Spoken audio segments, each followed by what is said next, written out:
Bismillahirrahmanirrahim. Assalamualaikum warahmatullahi wabarakatuh. Jamaah Fast TV yang dirahmati Allah SWT. Alhamdulillah kita berjumpa kembali pada kajian sore hari ini. Dan insya Allah pada sore hari ini kita akan membahas mengenai strategi tentang mendidik istri dalam rumah tangga, dalam Islam. Nah, tentu saja kita akan membahas tema tersebut bersama Ustadz Asdi Nurholis yang alhamdulillah sudah hadir di tengah-tengah kita. Mari kita sapa dulu. Assalamualaikum Ustadz. Waalaikumsalam warahmatullahi wabarakatuh. Kemarin kita sudah membahas mengenai ini juga ya, pentingnya rumah tangga, pentingnya tugas suami istri gitu. Masya Allah. Nah, mungkin nanti kita akan di pertemuan-pertemuan selanjutnya akan lebih banyak membahas tentang rumah tangga Ustadz. Yeah. Karena memang sebelumnya kan kita sudah kupas tuntas mengenai pernikahan dan berbagai macam persiapannya gitu. Dan mudah-mudahan untuk jamaah-jamaah yang mungkin sebagai pengantin baru dan mungkin baru-baru menikah ini kan juga perlu sharing pengalaman juga dan bagaimana cara kita itu mendidik rumah tangga kita agar lebih islami seperti. Insyaallah. Oke, monggo bisa menyampaikan pengantarnya Ustaz. Baik, bismillahirrahmanirrahim. Assalamualaikum warahmatullahi wabarakatuh. Waalaikumsalam. Alhamdulillah wassalatu wassalamu ala Rasulillah wa ala alihi wa ashabihi wa mawala amma ba'd. Terima kasih Ustaz Syihab atas waktunya. Pada sore hari ini kita bersama duduk kembali untuk kemudian menggali, mencari dan thalabul ilmi ya. Mendalami. Dalam hal ini adalah dalam urusan kerumah tanggaan ya. Pasangan suami istri, dan tadi disampaikan bagaimana strategi kita ya mendidik ya istri-istri kita sesuai dengan ketentuan syariat dalam agama kita. Betul, Secara umum tentu yang pertama bagi saya dan kita semua bahwa syariat dan aturan agama itu menjadi bahan dan materi utama dalam keluarga kita. Maksudnya adalah kebaikan yang akan kita bangun dalam keluarga kita itu harus diawali dengan basic syar'i atau ilmu agama yang itu menjadi bagian dari kewajiban kita. Ya. Saya katakan kebaikan rumah tangga dibangun dengan ilmu karena Rasul sudah mengabarkan, ya, man yuridillahu khairan yufaqihu fiddin. Ya, jadi semua orang ingin kebaikan. Bahkan kalau dibilang mau musibah nggak pengen. Jadi pengen kebaikan, pengen nikmat dan segala macam itu ya. Dan dalam hadis ini Rasul memberikan kata kuncinya. Agar kita mendapatkan kebaikan, termasuk juga dalam rumah tangga kita, maka kewajiban bagi para suami itu bersama-sama. Saya mengatakan bersama-sama karena kadang sebagian suami, mudah-mudahan sebagian kecil dari suami itu juga belum tafakuh fiddin. Dia belum mempelajari agama syariat ini dengan kompleks ya, yang ada dalam ketentuan yang pernah diajarkan Rasulullah. Belum ada kesadaran mungkin. Bisa jadi belum ada kesadaran. Bisa jadi ketika menikahnya modal cinta, kan? Betul. Modal cinta, yang penting jatuh cinta, ta'aruf, ketemu udah. Tapi belum ada kemudian basic syar'i. Apa saja sih kewajiban yang kemudian harus disampaikan? Karena kita menyadari betul, dan kalau kita kemudian membuka bagaimana rumah tangga baginda Nabi kita Muhammad Sallallahu Alaihi Wasallam, rumah tangga yang diberkahi oleh Allah Subhanahu Wa Taala. Ya, karena rumah tangga Rasul dibangun atas dasar ilmu. Ya, dan ilmu itu maksudnya adalah ilmu syariat agama kita ini.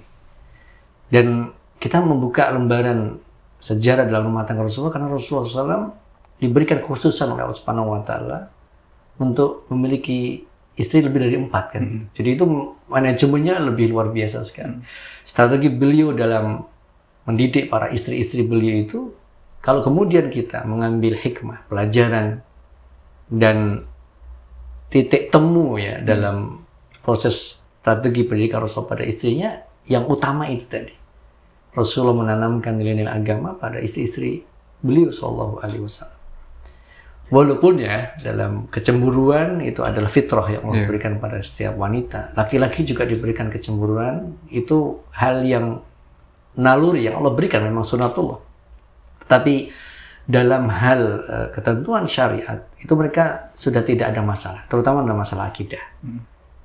Ya, dalam masalah akidah, dalam masalah keimanan, dalam masalah kewajiban kita kepada Allah berupa ibadah, itu sudah tidak ada masalah dalam kehidupan Rasulullah, karena Rasulullah telah mendidik mereka dengan pondasi-pondasi keilmuan syar'i yang itu menjadi kebutuhan pokok pada setiap pribadi muslim-muslimah, khususnya pada istri. Jadi tidak ada ceritanya istri Rasulullah tidak sholat, enggak ada. Bahkan beliau adalah ummahatul mukminin yang harus kita hormati kan gitu. Jadi maka para suami ini juga kemudian perlu mengajarkan itu. Tapi saya sebutkan tadi di awal, bersama-sama belajar, karena kadang suami ada yang nggak sholat kan repot juga. Ya kan gitu. Jadi jangan sampai kemudian suami menyuruh istri untuk berbuat baik, tapi suaminya tidak, kan ini repot juga. Sehingga perlu ya rumah tangga ini kedua-duanya saling menyadari kita semua dalam rumah tangga ini pengen kebaikan. Bagaimana cara mendapatkan kebaikan? Ayo tafaqquh fiddin. Ayo belajar agama. Ayo kemudian kita belajar membaca Al-Quran. Ayo kita hadir di pengajian-pengajian. Ya, harus kita mendengarkan ceramah-ceramah. Itu kan bagian dari mengupgrade, bagian dari cara untuk kita belajar agama ini sebagai bekal dalam kehidupan rumah tangga itu. Ya kan? Nah, ini penting. Jadi strategi yang dilakukan Rasulullah para istrinya maksud saya itu adalah dengan ini, menanamkan nilai-nilai syar'i, ya, yang itu kemudian difahami betul dan dilaksanakan oleh setiap istri, ya, dan dimanapun berada. Karena tentu istri Rasulullah SAW juga menjadi keteladanan, ya, menjadi keteladanan juga bagi para istri-istri kaum muslimat, ya. Para muslimat maksudnya, para istri kaum muslimin yang ada hari ini kan gitu. Itu juga setidaknya itu juga perlu kita membacanya. Jadi kalau boleh kita berikan usul juga, para muslimah ini juga di samping membaca sirah nabawiyah, ya, Rasulullah SAW dalam kehidupannya, juga membaca biografi para sahabiat, ya, para istri-istri Rasulullah yang solehah itu, seperti Asma, seperti Zainab, ya, binti Rasulullah SAW, Ruqayyah, Ummu Kulsum binti Rasulullah SAW misalnya, dan istri-istri Rasulullah. Ini putri-putri Rasulullah kan juga pernah menjadi istri-istrinya, seperti Fatimah, ya, radhiyallahu taala anha, ketika kemudian kita tahu, ya, beliau melayani suaminya Ali bin Abi Thalib, ya, dan masih banyak lagi, ya, masih banyak lagi yang perlu kemudian dipelajari, ya, oleh para muslimah berkaitan dengan wanita-wanita yang telah diridhoi, ya, oleh Allah Subhanahu wa taala itu. Kemudian yang kedua, kaitannya dengan kita mendidik istri kita ini, Rasulullah SAW telah mengabarkan berkaitan dengan karakter dan tabiat seorang wanita. Maksudnya adalah dalam proses penciptaan wanita itu. Dan kita masyhur, ya, kita tahu bahwa para wanita itu dimanapun mereka diciptakan, awal mulanya, ya, awal mulanya maksud saya, awal mulanya diciptakan dari tulang rusuk Nabi Adam. Hawa itu diciptakan dari situ. Maka Rasulullah SAW pernah mengabarkan, innahunna khuliqat min dhila'in, bahwa para wanita siapapun di muka bumi ini, termasuk para muslimah dan istri-istri itu, diciptakan dari tulang rusuk yang bengkok. Ya, dan beliau Rasulullah SAW dalam hadis riwayat Imam Bukhari itu mengabarkan dalam makna hadisnya itu bahwa yang paling bengkok itu adalah bagian atasnya, bagian ujungnya. Ya, jadi maka Rasulullah mengatakan, in dhahabta tuqimu kasartahu, kalau kamu itu berangkat untuk kemudian meluruskan yang bengkok tadi, maka kamu akan mematahkannya. Ya. Tapi sebelum Rasulullah mengabarkan ini, bahwa ketika Rasulullah mengabarkan tulang rusuk yang paling bengkok itu yang paling ujung. Ya. Di sini ketika yang ujung ini mau diluruskan, maka akan patah. Ya, tapi kalau Rasulullah mengabarkan pada makna hadis itu, kalau kamu biarkan maka dia tetap akan bengkok. Di sini ada penjelasan, ya, di kalangan para ulama berkaitan dengan apa sabda Rasulullah bahwa yang paling bengkok itu bagian ujung, bagian atasnya. Ya, karena yang namanya sesuatu yang bengkok, kalau dibiarkan memang akan bengkok. Ya, tapi kalau dipaksa untuk lurus pasti akan patah. Paling ujungnya di sini maksudnya adalah dari fisik wanita itu ada di apa namanya, kepala, dan di kepala itu ada lisan. Ya. Ada yang menafsirkan atau mensyarah hadis ini dengan karena bengkoknya maka lisannya pun kadang tidak dijaga. Nah, jadi ini perlu dipahami ya oleh kita sebagai para suami ya, untuk kemudian agar tidak kemudian menyikapi istri itu harus sesuai dengan yang diinginkannya ya. Tetapi yang diinginkan sesuai syariat itu paling tidak ada pada dirinya. Pemahaman tadi, karena ketika tabiat Allah ciptakan dari tulang rusuk yang bengkok, maka itu menjadi sifat. Ya. Maksudnya sifat di sini adalah tidak bisa kita sebagai laki-laki atau siapapun memaksa agar istri itu memiliki akhlak yang sempurna. Itu maknanya. Jadi kita juga punya idealisme untuk kemudian mendidik istri kita. Tapi idealisme yang kemudian kita berikan tidak akan pernah bisa sempurna. Nah, kalau kemudian suami ini juga menuntut istrinya dalam pendidikannya agar istrinya bisa berubah sempurna, maka itu akan terjadi apa namanya tadi, yang namanya patah tadi. Karena itu bengkok. Jadi kalau disempurnakan berarti harus dilurusin. Nah, ketika diluruskan maka akan patah, dan penjelasan makna patah di sini bisa jadi berujung kepada perceraian. Jadi makna patah itu adalah perceraian. Nah, sehingga di sini ini menjadi sebuah kabar ya, wahyu tentunya ya, dari sabda Rasulullah SAW itu dalam proses kemudian bagi kita semua bagaimana mendidik istri kita itu tetap kita berikan kebaikan sesuai dengan ketentuan syariat tadi, tapi kita juga tidak bisa menuntut kesempurnaan itu.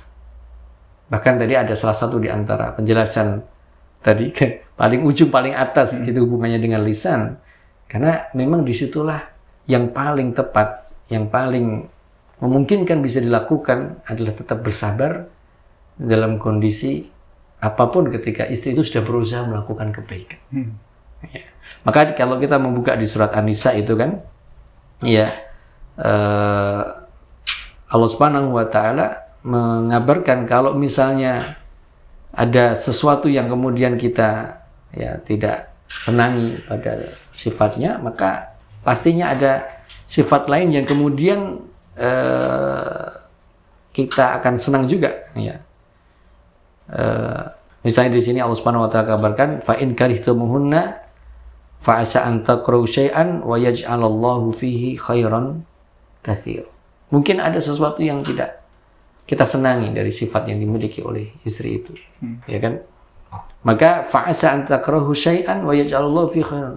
Bisa jadi sesuatu yang tidak engkau senangi itu di situ ada kebaikan yang Allah berikan. Ada hikmah di balik itu tadi. Ya, sehingga bagaimana kita mendidik tadi berdasarkan pada hadis tadi, ya tentu tetap kita membimbing agar sesuai dengan ketentuan syariat. Para istri kita tetap jaga auratnya, pakai jilbab kan gitu kan. Dan ini sudah tidak ada perdebatan berkaitan jilbab ini kan. Ini kan kewajiban sudah ya kan. Ya ayuhan nabiyyu qul li azwajika wa banatika wa nisa'il mu'minina ayyudnina 'alaina min jalabibihinna misalnya. Bahwa itu ayat yang menjadikan kita ya sebagai kaum muslimin, khususnya para wanita dan dalam hal ini adalah istri, tetap harus berjilbab. Tetap diingatkan seandainya kok lupa tidak berjilbab, itu diingatkan. Ya. Ini menjadi bagian dari ketentuan syariat agama kita. Yang ketiga, yang kemudian dalam ayat yang tadi ketika berkaitan dengan bagaimana Rasulullah SAW mendidik para istrinya, itu Rasulullah mendidik dengan kebaikan. Kebaikan itu maksudnya tadi misalnya saya buka di sini di surat An-Nisa ya kan, ayat yang ke-19 itu wa ashiruhunna bil ma'ruf, ya, dan bergaulilah istri-istrimu itu dengan cara yang baik. Dan kalau kita melihat dalam kehidupan Rasulullah SAW dalam mendidik istrinya, itu Rasulullah tidak orang yang serius banget. Bahkan Rasulullah bersenda guru dengan istrinya, fleksibel sesuai dengan kondisi memang. Ya, bagaimana beliau mendidik istrinya itu ternyata beliau dengan memberikan contoh keteladanan. Ya, duduk bareng, kemudian ada musyawarah, ada waktu di mana untuk meeting, ya, family time, ya kan kita bilang gitu. Ya, ini dilakukan Rasulullah SAW. Nah, kan lebih dari itu, Pak, Rasulullah SAW pernah ya mandi bareng dengan istrinya di satu bak, gitu kan. Kemudian pernah juga ngajak balapan lari dengan Aisyah radhiyallahu taala anha, bermusyawarah dengan istrinya. Ciri wanita yang istimewa Allah kabarkan mu'minatin, ya, muslimat, seorang muslimah. Muslimat itu masih umum. Mukminat lebih spesifik lagi. Qonitat yang taat lebih spesifik ya. Ya, ini kriteria yang itu menjadi pondasi awal. Makanya kan kesuksesan seorang istri itu dilihat dari ini tadi. Dia menjadi muslimah sejati, mukminah sejati, qonitat sejati. Yang itu diukur dari awal tadi, diukur dari kedalamannya dalam memahami syariat agama ini. Ya. Dan di situ Allah tidak menyebutkan aghniyat, kaya raya, gitu kan, enggak. Punya jabatan enggak disebut dalam Al-Qur'an itu. Ya. Ya, disebutnya lagi di muslimatin, mukminatin, qonitatin, taibat, yang mudah bertaubat pada Allah Subhanahu wa taala.